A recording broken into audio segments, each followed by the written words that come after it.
I never thought that at 28 years old, I'd be working in a call center. Nobody thinks that in college, right? A temporary job to pay for textbooks and beer. But here I am, wearing a headset, watching the number of callers in the queue climb on my monitor, trying not to think about the fact that my marketing degree turned out to be a useless piece of paper. The job itself wasn't difficult. Answering calls, helping customers recover passwords, explaining how to troubleshoot problems, apologizing when the product malfunctioned, and always ending with a survey. Please rate your support experience. We appreciate your feedback. Most people hang up before I even finish the sentence. My performance metrics were decent. Not great, but decent. Average handling time, 6 minutes and 40 seconds. Customer satisfaction score, 87%. It was enough to keep my job, but not enough for anyone to notice me and offer me something better. Professionally, I was practically invisible. And honestly, I was fine with that. The office itself was depressing.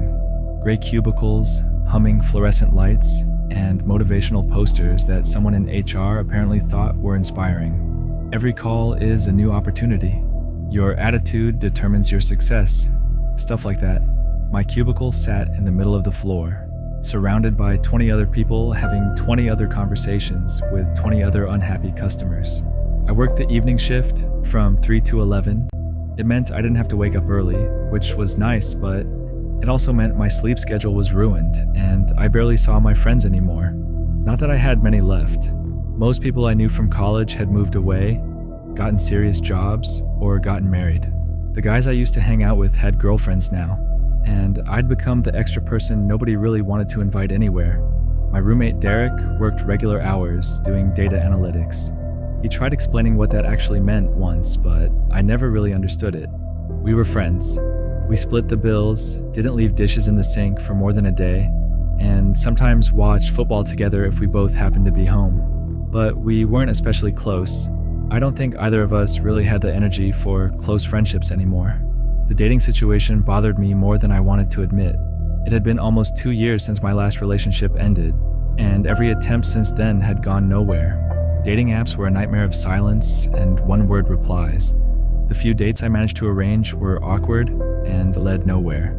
I'd started wondering if maybe there was something wrong with me that I just couldn't see. My mom kept asking if I was seeing anyone. My sister had stopped asking, which somehow felt even worse. I'm saying all this because when the call started, I already wasn't in a great place. I was lonely, underemployed, and spending 40 hours a week in some fluorescent purgatory, helping people solve problems that didn't really matter. I was trapped in a hopeless routine. The first call came on a Tuesday in October. I had just helped an elderly woman figure out why she couldn't log into her email. It turned out she'd been typing her password incorrectly for 3 straight days and was too embarrassed to admit it. I patiently explained what she needed to do, and she was so grateful that I knew my rating would improve. Small victory. The next call came through instantly. No pause, no time to breathe. The system just transferred me directly to the next caller. Thank you for calling. This is Aaron. Could you please provide your account number or the phone number associated with your account? Silence on the other end. I could only hear breathing. Hello. This is Aaron from customer support. Can you hear me okay? Yes. A male voice, completely emotionless, with no noticeable accent. I can hear you. Great. How can I help you today? I'm conducting a satisfaction survey. I glanced at my screen. No account number displayed. No call history. Okay, are you calling regarding a previous interaction? If you'd like to leave feedback about a recent call, I can transfer you to our survey department. No, the voice replied. I'm calling regarding the survey associated with our current call. I felt the first small flicker of irritation. Another weirdo. We got them sometimes. People who were high, lonely, or just pranksters who knew we were always required to stay polite. Sir, the survey is sent after the call ends. If you'd like to leave feedback, you'll receive a text message with a link. I'd prefer to do it now, he said. It won't take long. Just a few questions. I appreciate that, but our system doesn't work that way. Is there anything else I can help you with? On a scale from 1 to 10, the voice continued, ignoring me completely. How would you rate your overall experience with the car accident on Highway 47? My hand froze on the mouse.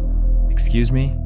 The accident on Highway 47, the one that will occur on October 19th at 6:23 p.m. How would you rate your experience overall? I think you have the wrong number, I said. My voice sounded steady, but my heart had started beating faster. This is a company technical support line. Were the emergency responders polite and professional? Sir, I'm going to have to end this call if... Do you feel the deployment of the airbags met your expectations? I hung up, just pressed the disconnect button, and sat there staring at my monitor for a second. Call time, 1 minute and 14 seconds. My hands were shaking slightly. What the hell was that? Around me, the usual hum of the call center carried on. Deb in the next cubicle was laughing at something a customer had said. Someone's phone was ringing 2 rows over. Everything was normal. Everything was fine. I answered the next call. A guy who couldn't figure out how to update his payment method. Simple, straightforward, took 4 minutes. I wasn't supposed to think about the weird call, but I did think about it. The thought kept surfacing in the back of my mind for the rest of the shift. The steady voice, the specific details. October 19th, 6:23 p.m. Highway 47. When I got home that evening, Derek was already asleep. I heated up leftover pizza and sat on the couch scrolling through my phone, trying to relax. I opened my calendar and looked at October 19th. It was the following Friday. I had the day off. I didn't drive on Highway 47 very often, but it was one of the main roads through town. I'd probably been on it 100 times. There was nothing special about it. I kept thinking about the way the caller had phrased everything, like a survey, like he was asking about something that had already happened. I fell asleep on the couch with the TV on and dreamed about fluorescent lights and ringing phones. The next call came 4 days later, on Saturday morning. I wasn't working. I was at the grocery store trying to decide whether to spend the extra $2 on good coffee or save money and buy the cheap kind. My phone rang. Unknown number. I hated answering calls from numbers I didn't recognize, but I'd been applying for jobs, and there was always a chance it was a recruiter. Hello? Hello, Aaron. This is a brief survey regarding your recent experience. Do you have a moment? The same voice, the exact same flat, emotionless tone. I was standing in the coffee aisle at Kroger at 10 in the morning, and my stomach tightened like I'd just gone down a roller coaster. How did you get my number? On a scale from 1 to 10, how would you rate your experience with the interview that took place on November 2nd? What interview? The interview with Merchants and Associates, Conference Room B, 2:30 p.m. I hadn't applied to any company called Merchants and Associates. I pulled the phone away from my face and looked at the screen. Unknown number. I brought it back to my ear. I don't know what you're talking about. Do you feel the interviewer explained the job requirements in sufficient detail? Stop calling me. How likely are you to recommend this interview to a friend or colleague? I hung up and immediately blocked the number. My hands were shaking again. An elderly woman pushing a cart glanced at me with concern as she walked by. I realized I was just standing in the middle of the aisle, breathing hard, probably looking insane. I abandoned my cart and left the store. At home, I sat on my bed staring at my phone. I unblocked the number and checked the call history. 2 calls. Tuesday at 9:47 p.m. and Saturday at 10:13 a.m. Both from the same unknown number. I googled Merchants and Associates and got several results. There was a consulting firm in Chicago, an accounting firm in Boston, and a law office in Denver. None of them were anywhere near my area. None of them had job openings that matched my experience. This was harassment, right? Or some kind of scam? But what was the point? The guy wasn't asking for money or personal information. He was just asking bizarre questions about things that hadn't happened. I considered calling the police, but what would I even say? Someone called me and asked weird questions? They'd tell me to block the number, which I'd already done. I spent the rest of the weekend trying not to think about it. Went to the gym, watched football, ordered Chinese food, normal weekend stuff. Sunday night, Derek asked if I was okay, and I told him I was fine. He looked like he didn't believe me, but he didn't push it. Friday, October 19th, arrived. I didn't go anywhere that day. I stayed home, even though it felt ridiculous, and watched a show I'd never had time for. At 6:15 p.m., I was in the kitchen making a sandwich when my phone buzzed. A news alert. Highway 47 closed following a multi-vehicle accident. 2 injured. Timestamp 6:23 p.m. I read it 3 times. Then I opened the full article. A 2-car collision at the intersection of Highway 47 and Blackwell Road. One of the drivers had run a red light. 2 people transported to the hospital with non-life-threatening injuries. The road was expected to remain closed for several hours. The sandwich ingredients sat forgotten on the counter. I reread the article. Then I went to my room and opened the call history on my phone. October 15th, 10:13 a.m. How would you rate your overall experience with a traffic accident on Highway 47 that will occur on October 19th at 6:23 p.m.? 6:23 p.m. The accident had happened at the exact time he said it would. My legs gave out. I collapsed onto the couch. It had to be a coincidence. Highway 47 was a busy road. Accidents happened there all the time. The fact that this guy called and mentioned an accident and then one happened, it was just a coincidence. Except he'd named the exact date and the exact time. My phone started ringing. Unknown number. I stared at it. 4 rings. 5. I needed to ignore it. Needed to block it again. Needed to throw the phone out the window. I answered. Hello, Aaron. Thank you for your time. This will only take a minute. How do you know my name? My voice cracked on the last word. On a scale from 1 to 10, how would you rate the overall quality of the Thanksgiving dinner at your sister's house? What? Dinner on November 23rd. Do you feel the turkey was cooked to an appropriate level? Were your preferences properly accommodated? I haven't even talked to my sister about Thanksgiving yet. How satisfied were you with the seating arrangements? Stop. Just stop. How are you doing this? Do you feel the family conversation was appropriate and comfortable? Or would you have preferred to discuss other topics? Who are you? On a scale from 1 to 10, how traumatic would you rate the news your father announced during dinner? My mouth went dry. What news? How likely are you to maintain your current relationship with your family after this event? What is he going to say? Click. The call ended. I tried calling back. It rang twice before going to a standard voicemail recording. The number you have reached is unavailable. Please leave a message after the tone. I didn't leave one. I called again. Same thing. Then 5 more times with the same result. I opened the family group chat. The last message had been 3 days earlier. Mom asking if anyone wanted to come by over the weekend to help rake leaves. My sister had replied with a leaf emoji and I will. I reacted with a thumbs up. Normal family stuff. No drama. No sign that anything was wrong. I called my sister. She answered on the 3rd ring, sounding distracted. Hey, what's up? Are you and Tom hosting Thanksgiving this year? Probably. We haven't decided yet. Mom might do it instead. Why? Just wondering. Has Dad been acting weird lately? Dad? Maybe. I don't know. I haven't talked to him much. Why? Did Mom say something? No, never mind. Just checking. Okay, weirdo. All right, I gotta go. Tom and I have friends coming over for dinner. Yeah, okay. Have fun. She hung up, and I sat there holding the phone, feeling like a complete idiot. What had I expected her to say? That Dad was planning to reveal some dark secret over holiday turkey? It was insane. But the accident had happened, exactly when the caller said it would. I slept badly that night. The next work week passed in a blur. During my shifts, I kept my phone on silent in my locker and tried not to think about it. My performance metrics started slipping. My average call handling time climbed to nearly 8 minutes because I kept losing focus. Customers would explain their problems, and I'd realize I hadn't listened to the last 30 seconds. On Wednesday, I got called into my supervisor's office. Tracy was in her early 40s, overweight, with tired eyes like someone who had worked in a call center for far too long. She wasn't mean, but she wasn't especially warm either. Our professional relationship never extended beyond the office. Aaron, I wanted to check in and see how you're doing. Your numbers have dropped this week. Everything okay? Yeah, sorry. I've just been a little off lately. Is there anything I can do to help?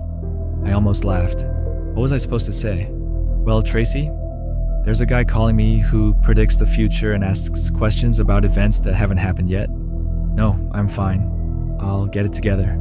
She studied me for a long moment. You've been here 6 months. You're a good employee when you're focused, and I need that focus back, okay? Okay. If you're dealing with any personal issues, You can talk to HR about our employee assistance program. They offer counseling and things like that. Thanks. I'm really okay. I wasn't okay. That evening, when I got home, I found an envelope lying on the floor by the apartment door. My name was written on it in neat, precise handwriting. No stamp, no return address, just my name. Derek was cooking something in the kitchen that smelled like garlic and onions. I held up the envelope. Did you see anyone come by? He glanced at it. No. Was it there when you got home? Yeah. Probably a neighbor. Maybe they got your mail by mistake or something. I turned the envelope over. It was a plain white envelope, the kind you could buy in bulk at any office supply store. I thought about not opening it, thought about throwing it away, burning it, or taking it to the police station and demanding they do something. Instead, I opened it.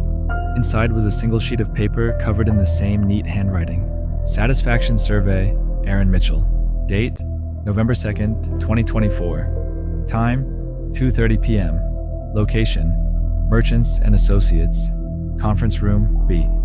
Please rate your experience on a scale from 1 to 10. How would you rate the interviewer's professionalism? Did you feel prepared for the questions asked? How well do you feel this position matches your skills? How would you rate your success during the interview? How likely are you to accept a job offer if one is extended? Additional comments. The interviewer will ask about the gap in your employment from March to August 2023. You will lie about the reason. It will not affect the outcome of the interview. You will receive an offer on November 8th. The starting salary will be $52,000, which is $8,000 less than you hoped for, but $12,000 more than you currently make. You will accept. I read it 3 times. My hands were shaking so badly the paper rustled. You okay, man? Derek called from the kitchen. Yeah, I managed. Just a package notification. I went to my room and closed the door, sat on the bed and stared into space. March through August 2023. That was when Rachel and I broke up, and I'd nearly fallen apart. I quit my job because I couldn't stand being around people. I spent most of that time sitting in my apartment playing video games and ignoring calls from friends and family. It was the worst period of my life, and I hated thinking about it. On my resume, I listed it as freelance consulting, which was technically true because I'd picked up gig work to pay rent, but mostly it was a lie to cover up 6 months of depression. Nobody knew that except Rachel, and we hadn't spoken since the breakup. I grabbed my laptop and searched for Merchants and Associates again, this time adding the name of my city. Nothing. I tried different combinations, different searches. Finally, I found it. A small consulting firm that apparently had opened a local office just 3 weeks earlier.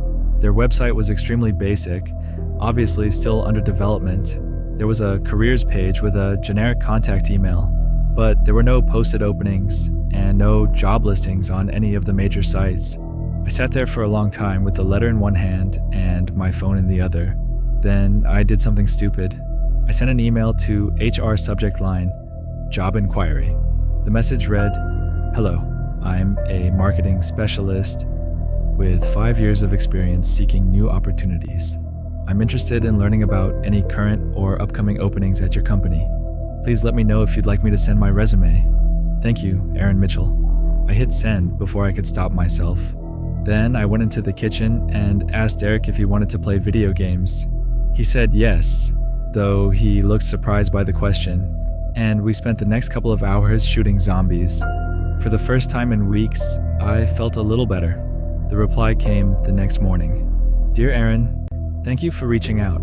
We are currently building our team in this region, and your experience sounds like an excellent fit. Would you be available for an interview on November 2nd at 2:30 p.m.?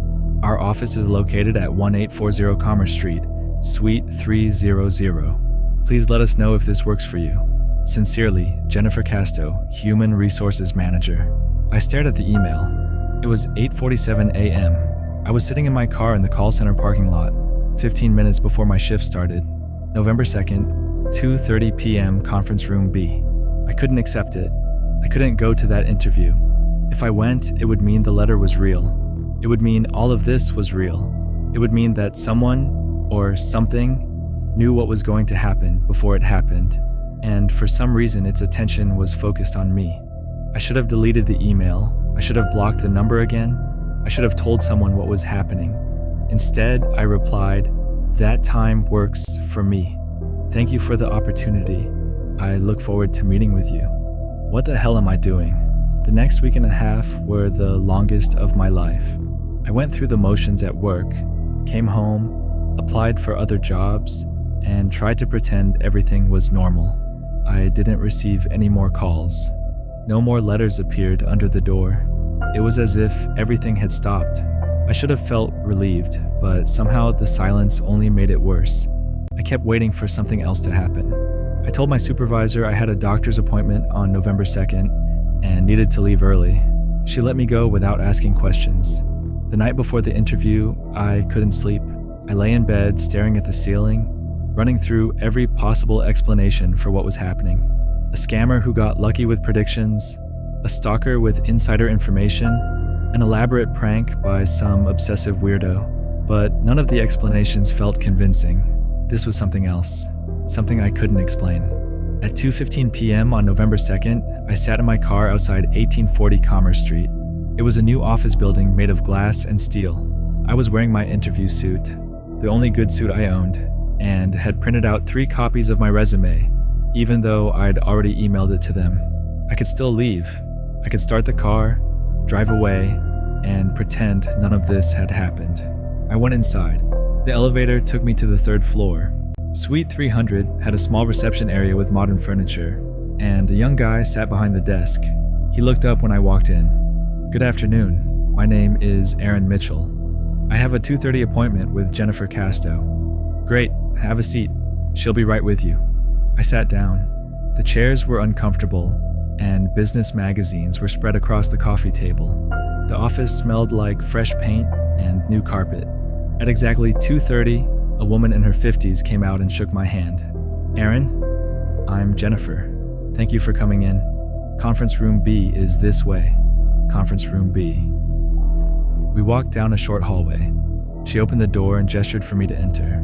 It was a small room with a table, 4 chairs, and a window overlooking the parking lot. I could see my car from there. The interview went fine, painfully fine. Jennifer asked about my education, my experience, my reasons for looking for a new job. I answered every question honestly, except one.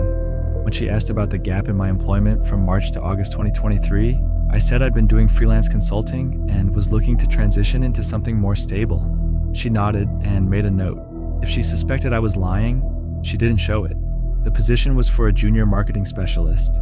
The work involved client communication, social media management, and basic analytics. Not exactly thrilling work, but better than the call center.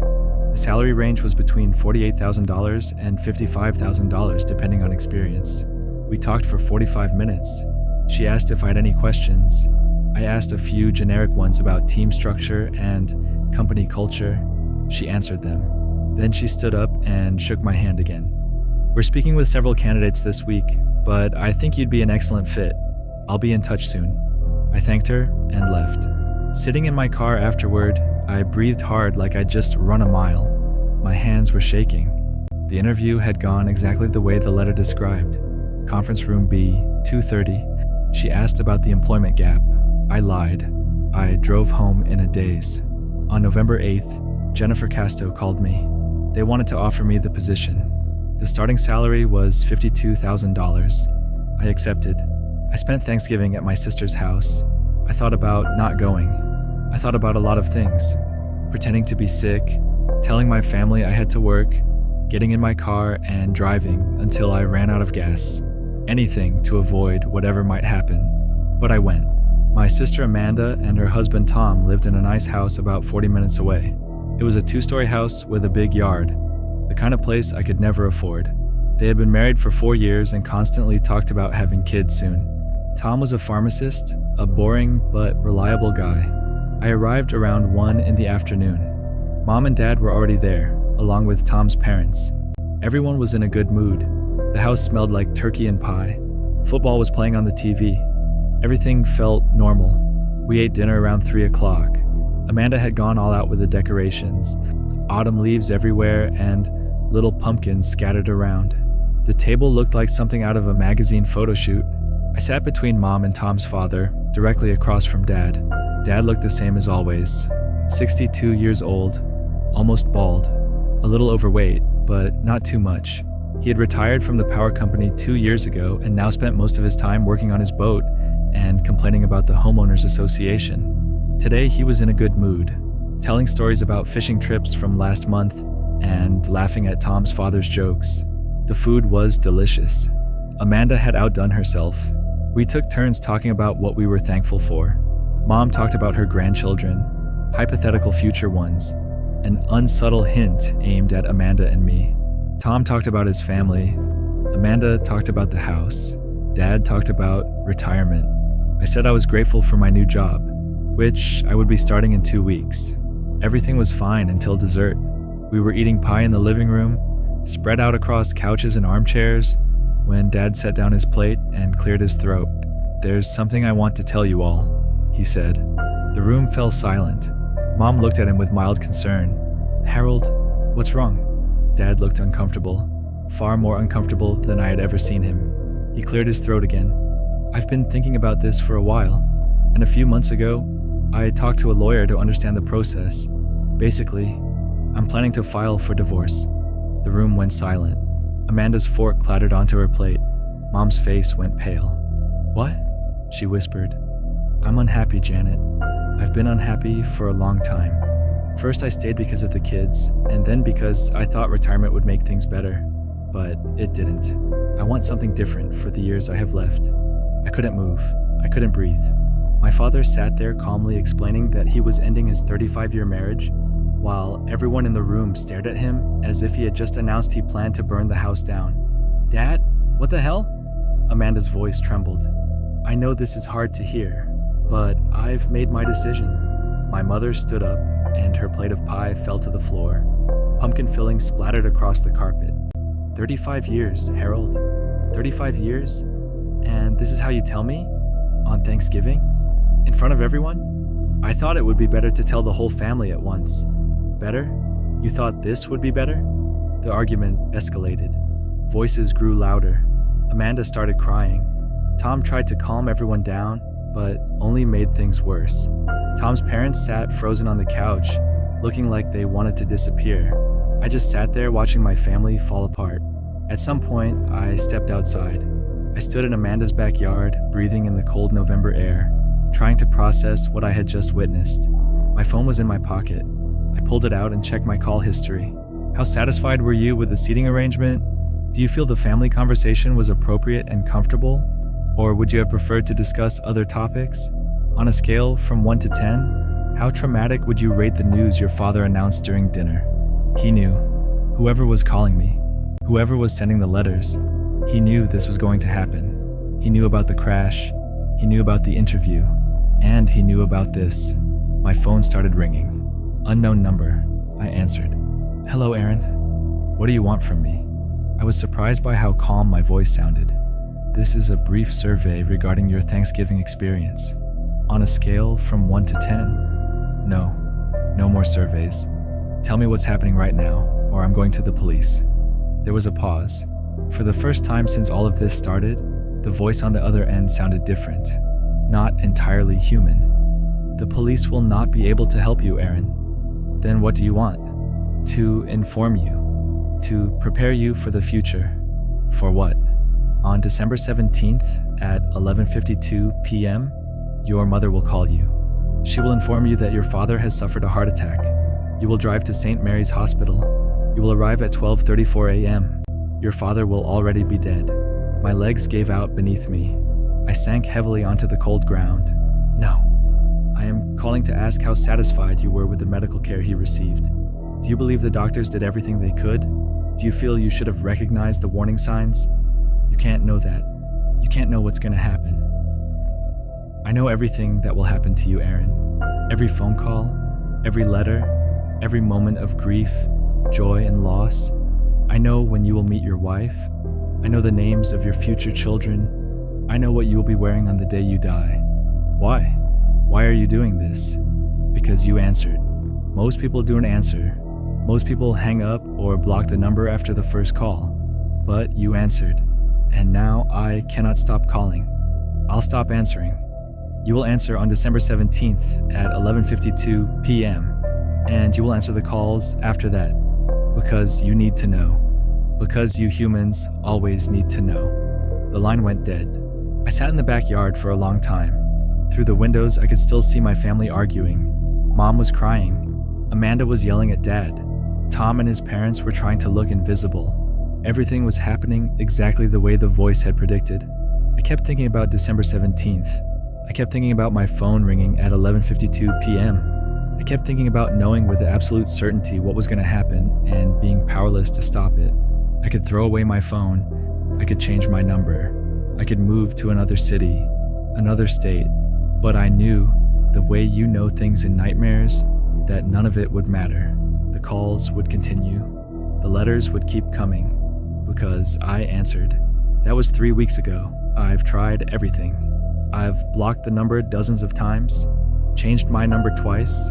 I went to the police, who told me they couldn't do anything unless the caller made a real threat. I spoke to a therapist who suggested I might be experiencing a stress-induced psychotic break. I tried not answering. The phone just kept ringing, sometimes for hours. The longest call lasted 16 hours. Eventually, I answered. Always the same voice, always the same format. Satisfaction surveys about events that were going to happen to me. Some of them small. A delayed flight, a parking ticket, a bad date with a woman named Michelle. Some much worse. Illness, funerals, betrayal by someone I trust. The worst part is that I've started depending on it. When something bad is coming, at least I know. I can prepare myself. I can brace for it. The calls have become a horrible kind of comfort. For the record, my father is still alive right now. I called him after Thanksgiving and tried to talk to him about taking better care of his health. He told me I was overreacting. We haven't spoken since. December 17th is 3 weeks away.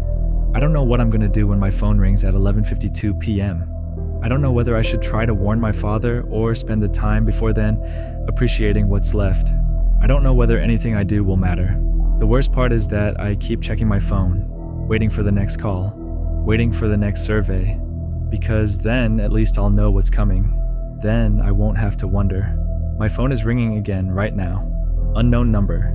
I already know what it's going to ask before I answer. How satisfied are you with how your life has changed since answering the first call? I'm going to answer it. I always do. Because we humans always need to know.